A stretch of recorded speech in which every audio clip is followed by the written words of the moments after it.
Right. Good evening, everyone. Due to start in a minute or two. I think this is probably the furthest away room they could possibly find to put me in, although they did have a nice view if it wasn't foggy. But it is what it is. So thank you for coming. I know it's the last session of the day. I know there's at least 2 other Skype for Business sessions on at the same time. Why they couldn't correct the scheduling, I don't know, but we'll leave it like that. So this session is a high-level overview of interoperability within Link. One moment. Okay. So it's designed as a high-level overview of interoperability.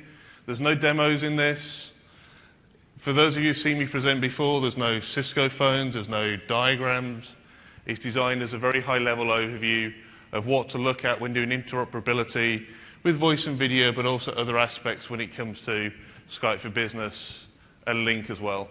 As I'm sure some of you are still implementing Link as we talk, and even though we're now moving towards Skype for Business, you still need to complete those projects before you can do the nice, easy, in-place upgrade to Skype for Business.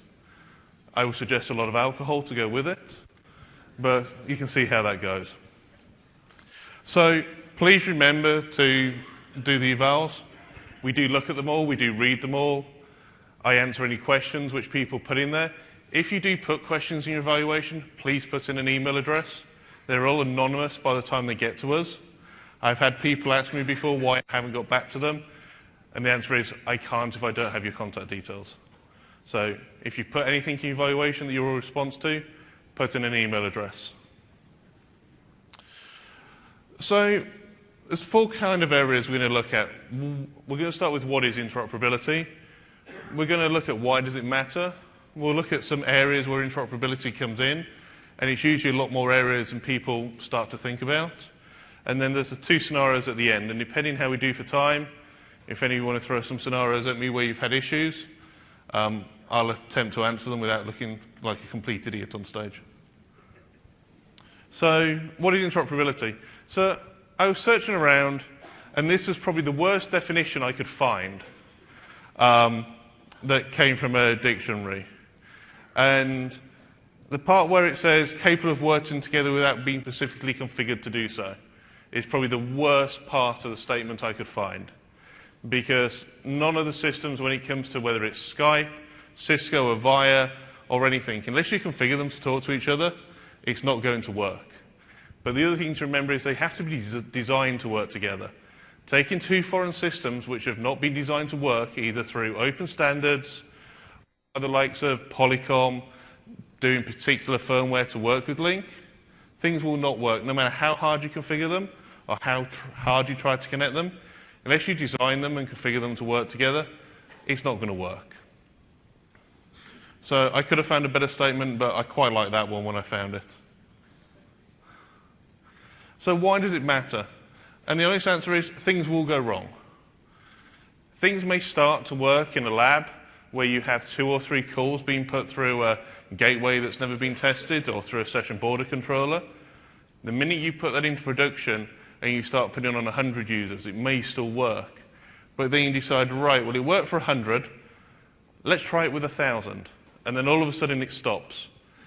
And in that 1,000, you probably thought, it's going so well, the CTO wants to see it's working, I'll move him.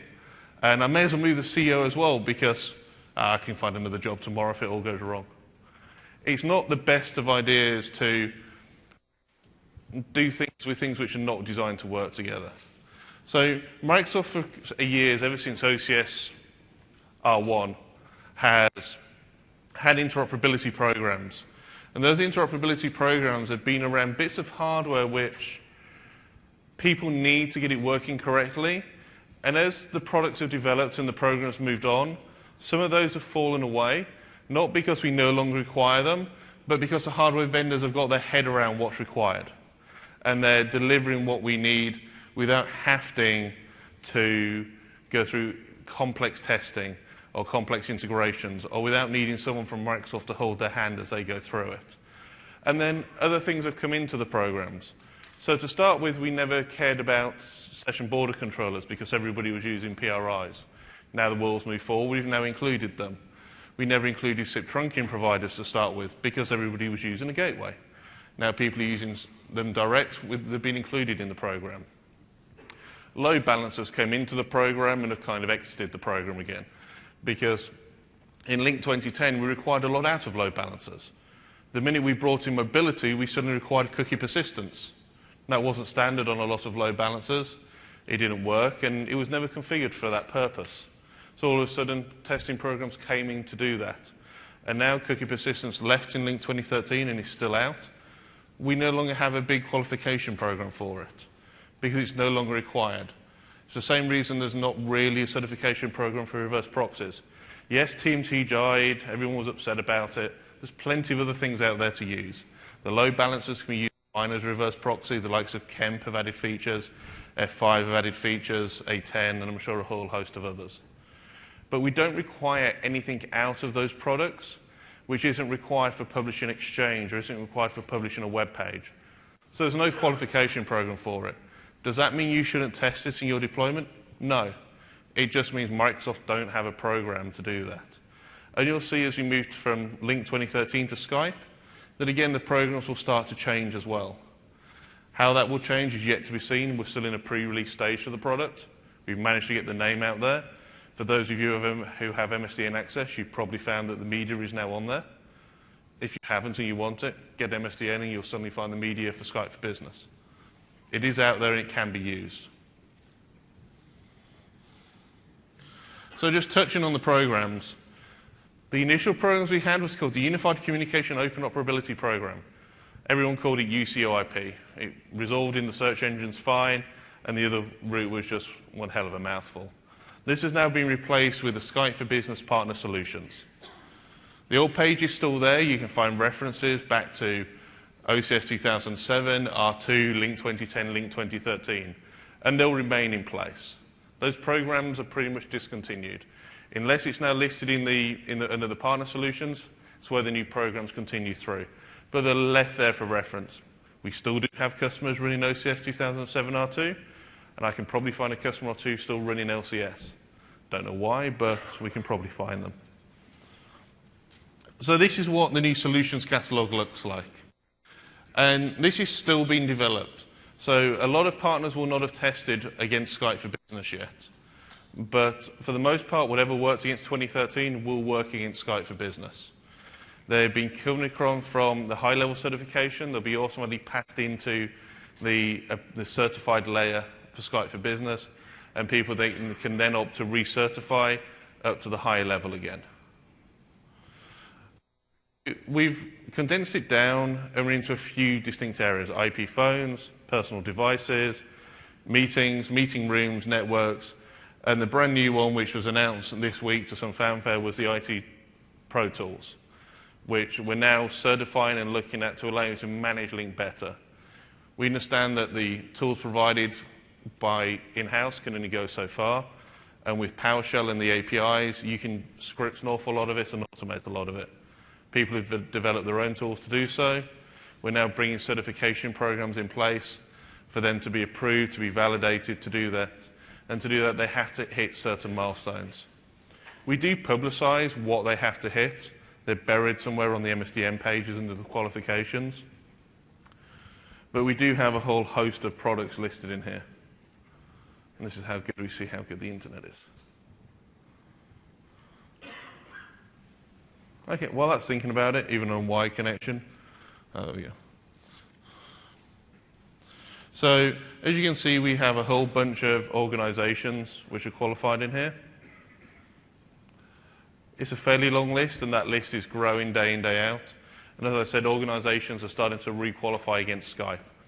Normally, the qualification programs don't open until we hit the ship phase of the product, as there's no point validating against a beta release, because we do pull features, we do add features, there is last-minute code changes. So all certification is done against full product releases. So that will start in the next month or two as partners finish their testing and are willing to submit it to the certification houses for approval. So all the testing is done by third parties. Microsoft defined the test framework, the topology to be used, the level of complexity, and again, that varies for every different thing. There's no point testing server-based features on something that only uses the client API. There's no point testing SDN features on whether it works with Edge because we're not changing it. So it all varies depending on what we're looking at. And the page happens to show the new stuff loaded recently, which is the Unified Squared Nectar stuff I talked about earlier this week. So I don't want to focus too much on the web page. The URLs are in the deck, or just search for it. It's starting to appear in search engines fairly easily. So this is the main slide I wanted to focus on.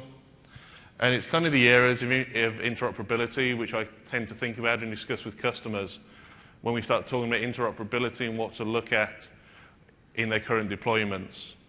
Now, a lot of people, when they think of interoperability, think of a gateway, they think of a headphone, they may think of a webcam. But interoperability is much broader than that. It covers the switch stacks about QoS. It covers the routers to make sure they're not adding jitter or delay in packets going through. It brings in firewalls to make sure that they can pass the packets correctly without there being problems. It's a very wide-ranging area, and even goes down into the software layer. If you use contact centers in-house, do they work for Link? Does a provider provide a new version? Do you have to start looking at replacements? The same for call recording, call billing, compliance. Every organization has a different set of rules which has to be looked at, which makes the whole interoperability part more and more complex, because you're not only looking at, does this piece of hardware work with Link? You're looking at, does it fill my requirements? What part of this I want? So if you just look at headphones, we have a whole host of vendors supplying headphones. They may be certified, they may not. I have customers who will happily go down to a hardware store and spend $2 on a headphone and buy it for everybody and say it worked, it's fine. It's not until you really start stressing it for voice that you find it's not. We certify headsets for a reason, because they need echo cancelling, they need wideband, they need to be USB. Plug in 3.5mm jacks into a laptop, if you can still get a laptop that supports a mic input, is not going to give you the best quality that you get out of Link. The same with speakerphones, the same with phones as well. We don't support random IP phones. Yes, Link is SIP-based, but we require certain thresholds to be hit. We require Kerberos authentication, which isn't in every SIP build. Schnom, Polycom, Audio Codes have all released firmware and phones dedicated to work with Link. But assuming that because you have a Cisco phone and you've bought 3,000 of them and Cisco do a SIP load, it's not going to work against Link. I've seen customers who have made those assumptions and put a whole business case together around it and gone forward, and suddenly then realize that it doesn't work because they thought it would, they didn't bother testing, and all of a sudden we hit issues. So while I'm touching on the Cisco part, yes, we've released functionality in Skype for Business to allow video endpoints created by Cisco, a very small subset of them, to work against Link. There is nothing in the plan to make SIP phones work against Link in the same way. So for those of you interested in video interoperability with Link, I've got the session details later. Jeff Schwartz is doing a deep dive session onto Viz, which has been talked about for a long time, and which is the ability to register video endpoints into Link as long as they support SIP and H.264 AVC. But if you're interested in that, you have legacy video endpoints in your business, go to Jeff's session. He'll talk all about it, and he also knows video inside and out. So while we're on videos, we've got webcams, the personal type for people's laptops, meeting rooms. Again, just don't make assumptions that things will work. Room systems as well. Organizations spend a lot of money on these feature sets. They spend a lot of money on wiring up room systems, whether it's for audio, whether it's for video, whether it's for both. Some of those systems can be upgraded to work with Link, some can't. Some work fine, but odds on you may have to rip and replace. Don't assume that because what you installed, you bought within the last 6 months, it will work with Link. If you're doing projects today around room-based infrastructure and you think that Link or Skype may be in your roadmap, talk to your vendors today about whether it will be supported, whether you can integrate it with Link. What will happen when you turn the PBX off? Will it continue to work? How can it work? Otherwise, you'll end up trying to explain why a multi-million-dollar investment was fine 6 months ago. Now you need to throw it out, and it's not worth the money you bought it with. Networking. One of the key areas of networking that we hit over and over again is wireless, and we do have a certification system for this. Aruba were one of the first to be certified through it, who are now owned by HP or in the process of being bought by HP. Dell OEM'd Aruba equipment, so Dell automatically certified. What will happen now, I'm not sure, with HP acquiring them. And we've added other certifications in, so Cisco's appeared on the list for wireless. And wireless is becoming a more and more important area. When people first design wireless systems, they design it to be able to move to a meeting room, get email, look at a web page. They didn't design it for people putting high-quality audio, high-quality video through it. So again, if you have wireless projects either going or you're planning on, make sure you design them for what you're going to look for in the future, which is putting voice and video, and also qualifying that audio. So we now support tagging and a version of QoS with wireless, so we can make sure that we can prioritize the video, we can prioritize the audio. Because a wireless access point is essentially a big hub. It's not a switch network, it's not managed in the same way.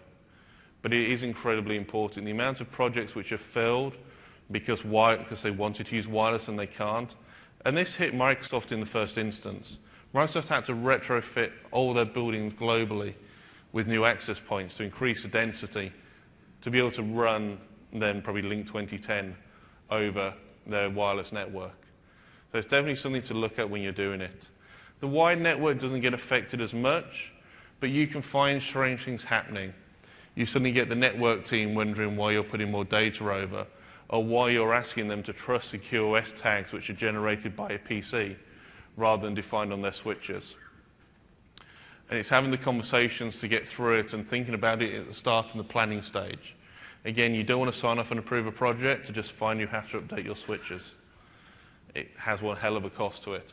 And while you may think that within an organization that you have gig to the desktop, you have enough backbone, you have enough within the office, it's when you start going between multiple offices that you require the QoS tagging, and that's needed end to end.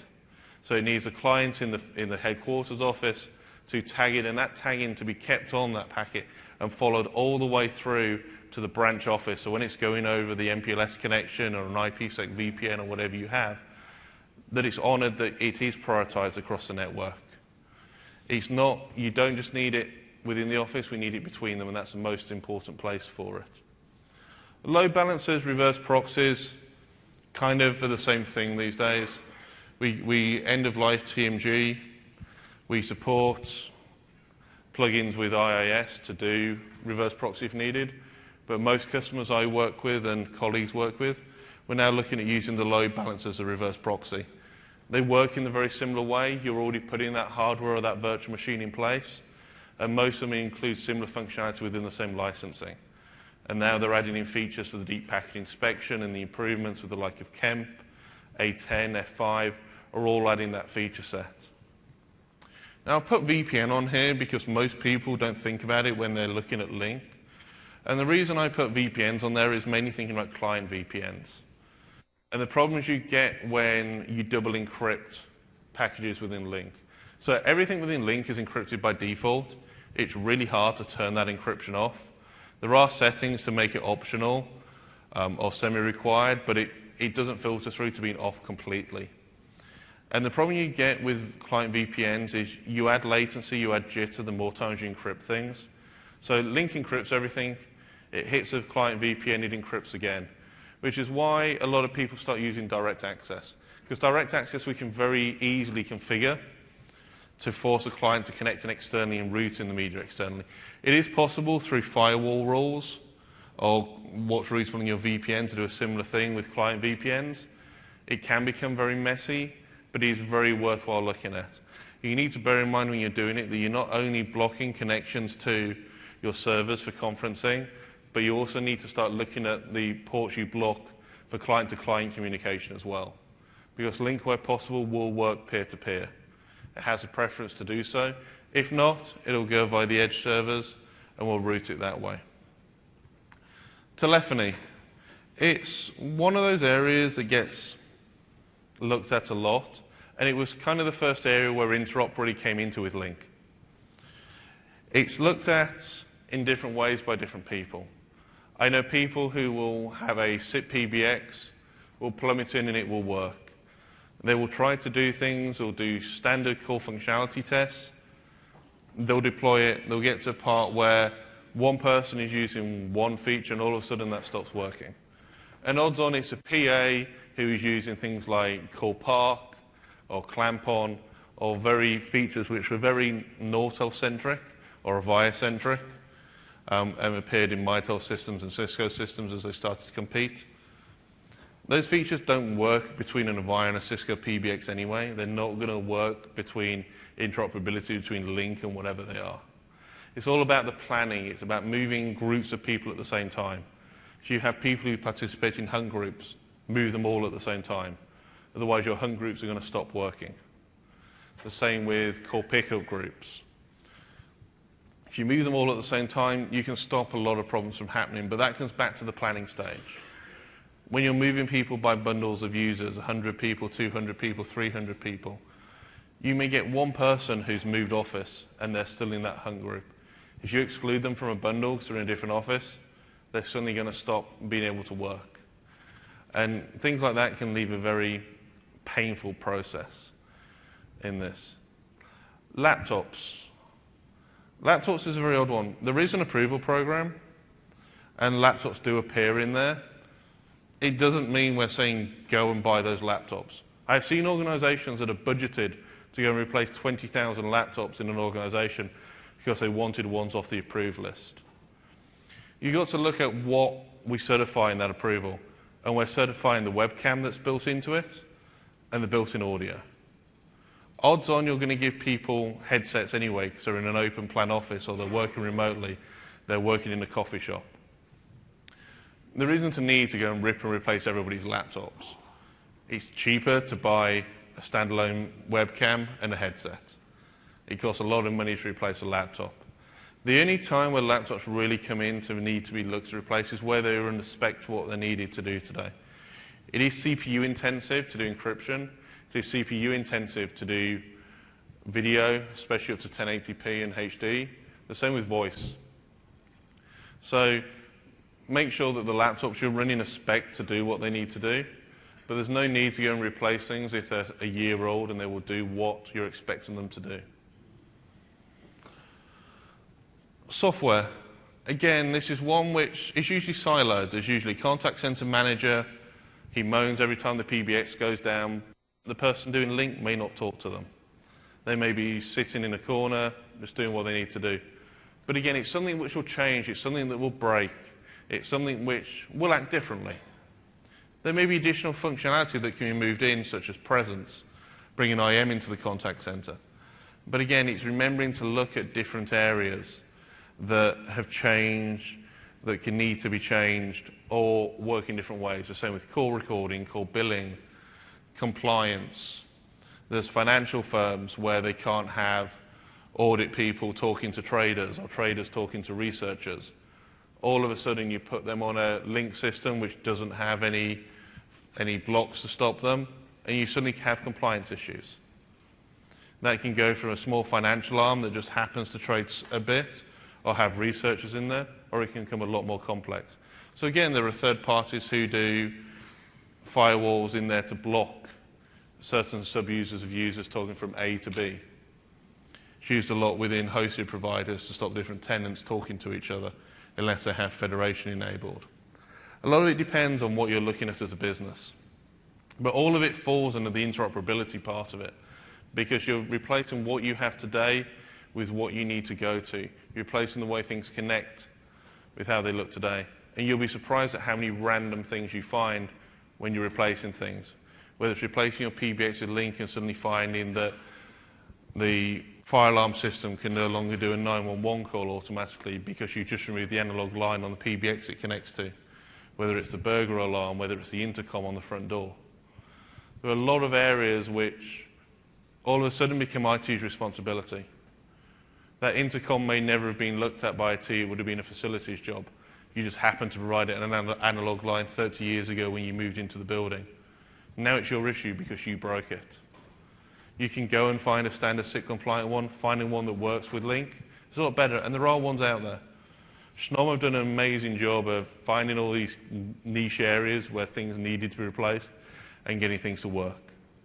So it's definitely worth bearing in mind when you're looking at it, when you're auditing, when you're working out how to do this. So I've got two scenarios in here, and then we'll look at whatever else anyone wants to throw at me. A few people did volunteer, whether they made it to the session or not, I'm not sure. They may have got lost, or they may be in the basement somewhere. We'll see. So the first scenario which always comes up is SIP trunking. SIP trunking from a PBX, whether it's an Avaya system, a Cisco system, a Mitel, a Nortel.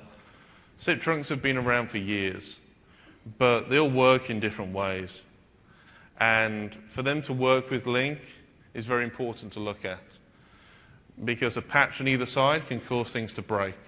Whether it's a patch to the PBX side, whether it's a patch to a SIP trunking vendor who may or may not be certified, things can break, and bringing them directly into Link causes issues. Taking down telephony in an organization, you notice really quickly. You can restart an Exchange server within business, and if it's back up within 10 minutes, most people don't notice. Taking telephony offline or taking IM offline for 10 minutes, everybody suddenly notices. So it's important to do things which may work. You may have issues with hold not working. Transfer may work but may not work when you're trying to connect to a Mitel system. We certified some we haven't certified, and we haven't certified on purpose because we've tested them and we've hit issues.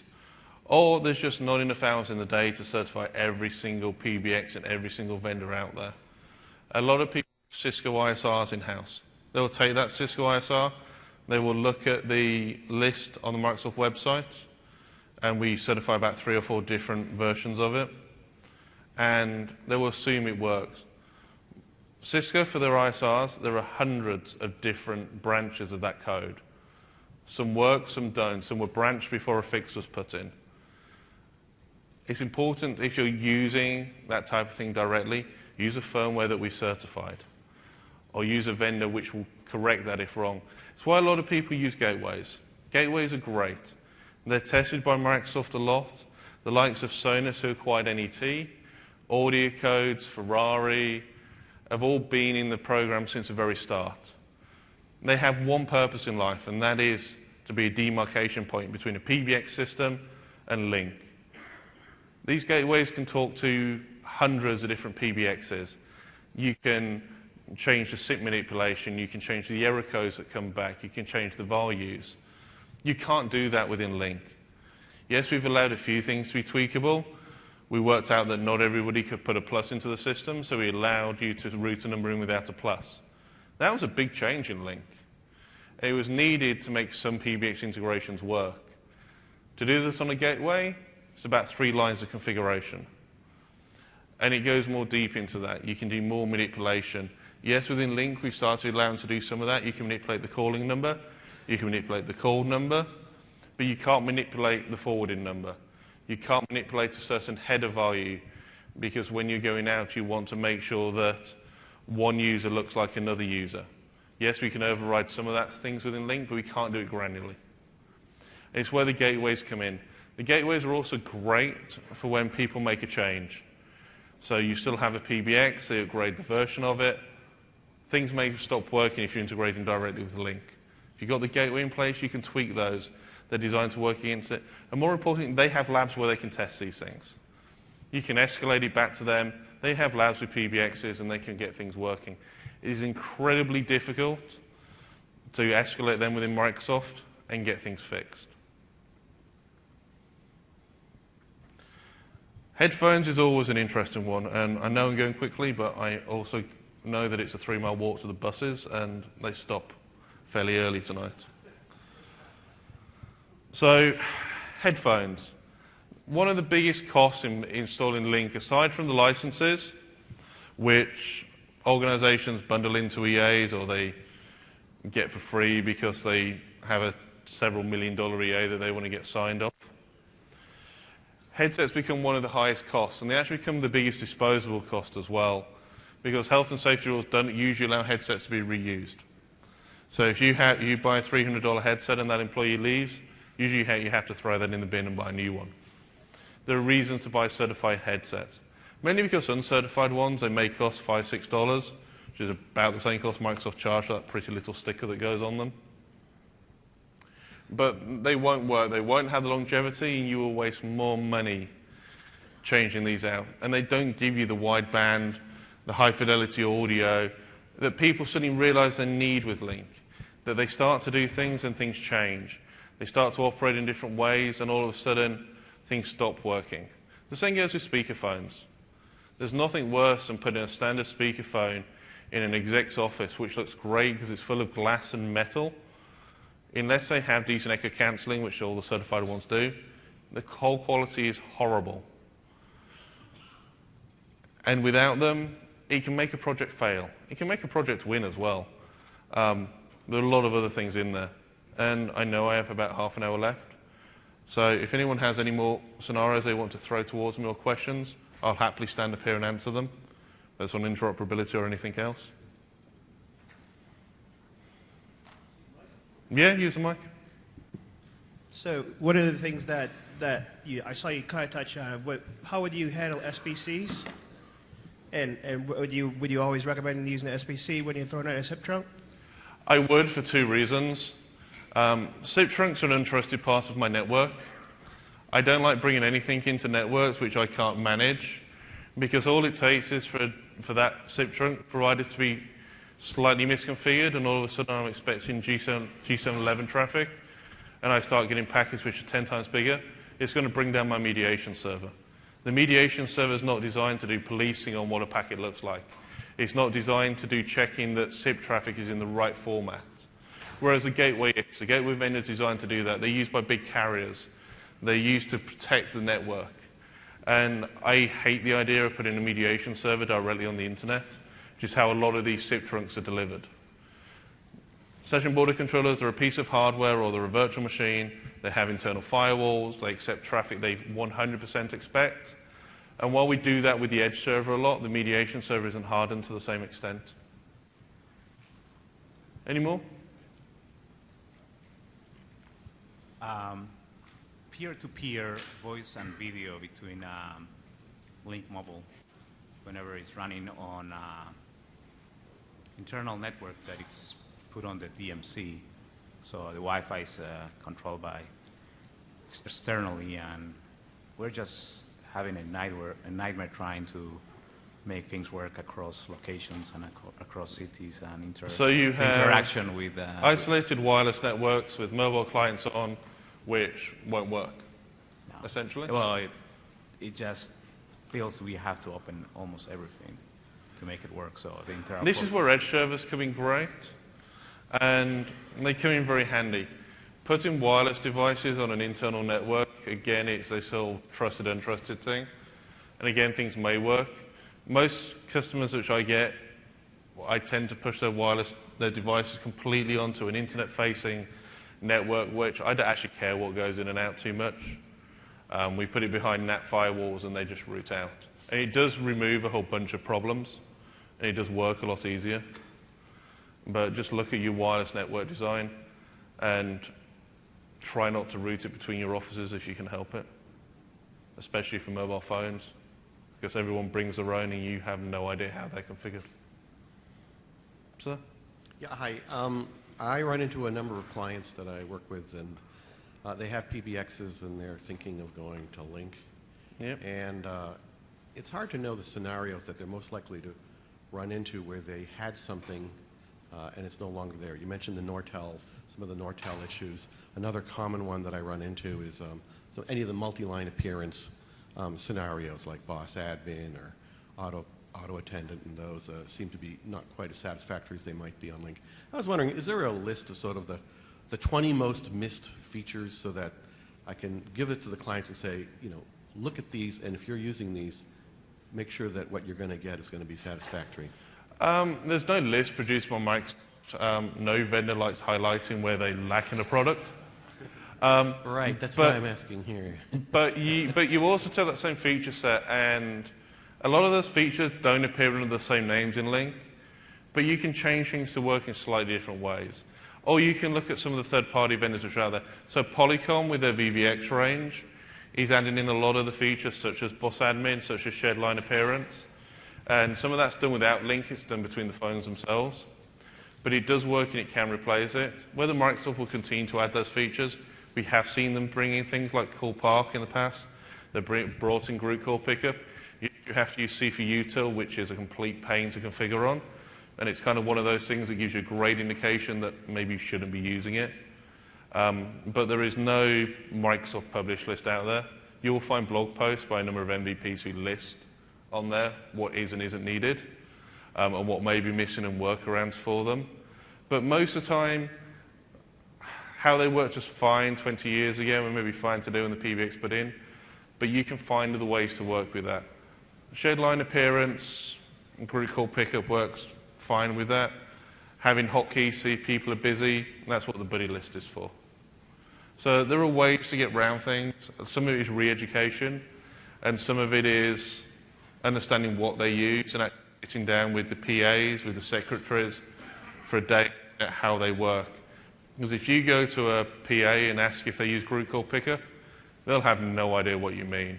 But if you sit down with them for a day, half a day, you'll suddenly see them using it.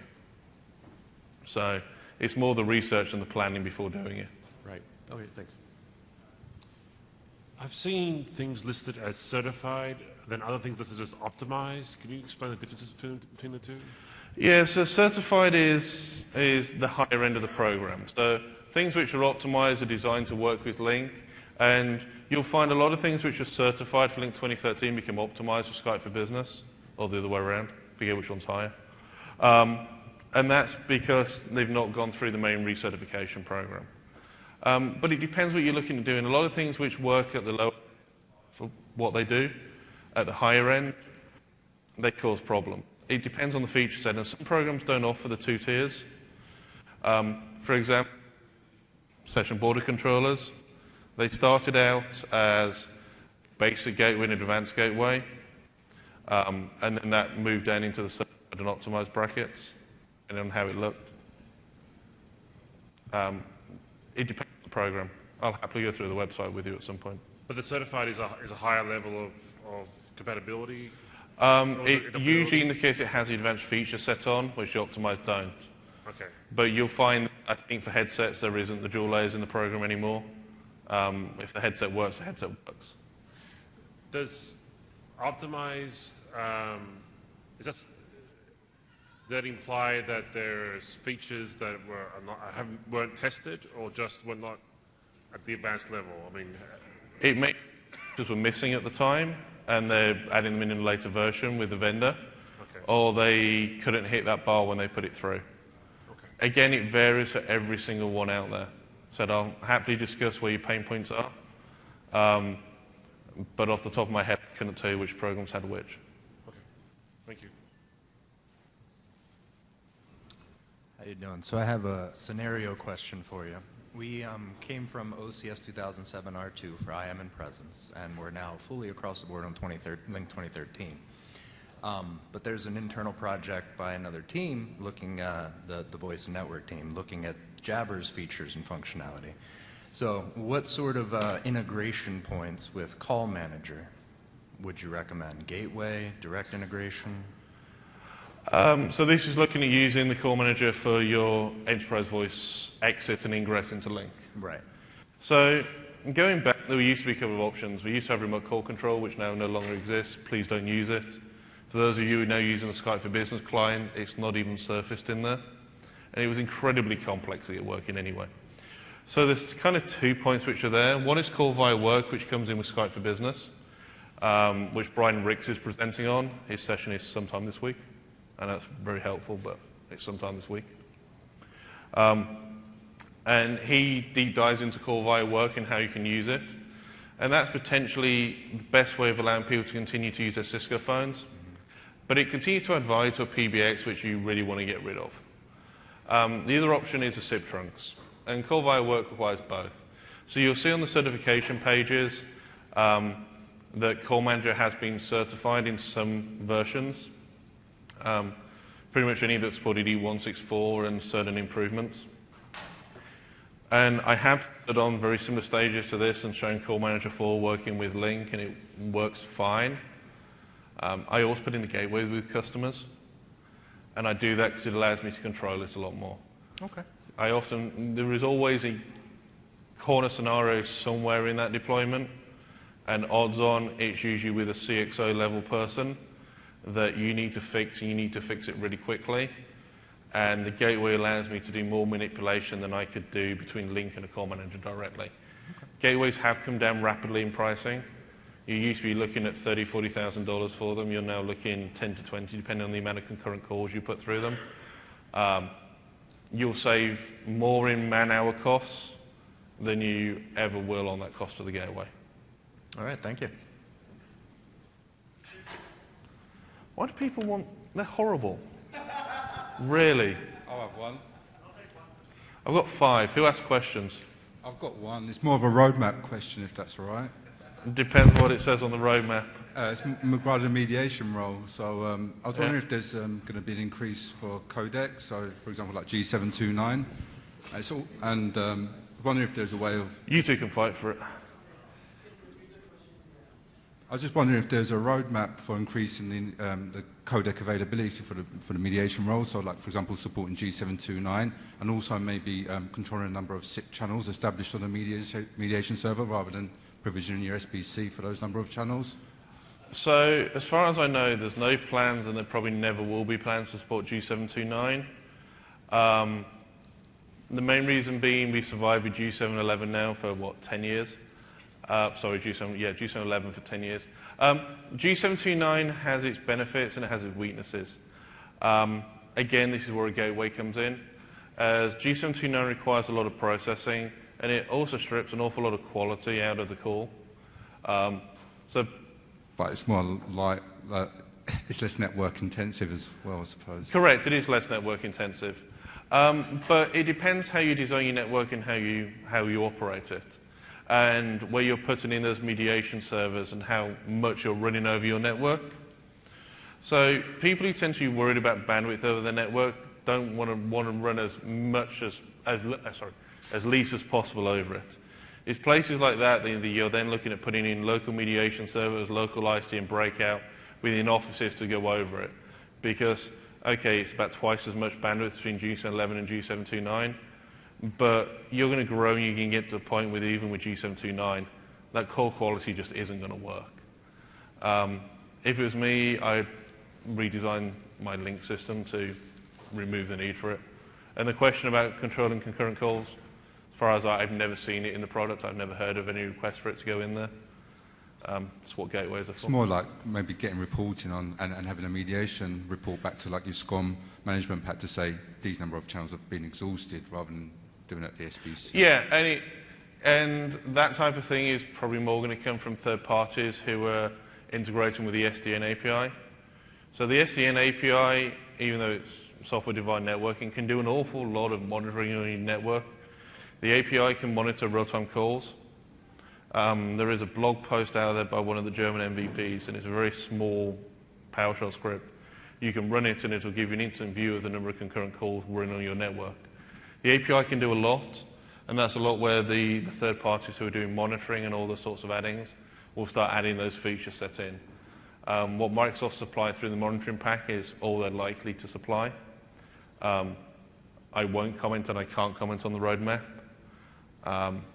Needless to say, a lot of things have been announced this week around Skype for Business, but they're two things which I'm fairly sure will never be in the product, at least G729. Any more? Can I grab a t-shirt? I've run out, sorry. I think it might be a gateway might be your answer, but any interrupt problems or major problems with integrating with Asterisk? Use a gateway. What? Use a gateway. Asterisk does work, you can integrate with it. Again, it's one of those things that you could probably spend 3 weeks fine-tuning it to work and still find it not working, whereas unless you're paid not a lot of money, you can probably use the amount of time and put in a gateway. I know that sounds really condescending, but gateways can save you an awful lot of time, a lot of stress, and a lot of problems. And the amount of people putting in jerry-rig solutions, for want of a better word, to try and get something to work in a very short time. It may work great for a proof of concept and a pilot, but in a production environment, I try not to do it. I've put asterisks in to go through an Cisco call manager and a short-haul system before, but it was with a gun to my head, and I'd rather not do it again. I lost far too much sleep doing it. Anyone else? Excellent, that's time. Thank you all for your time.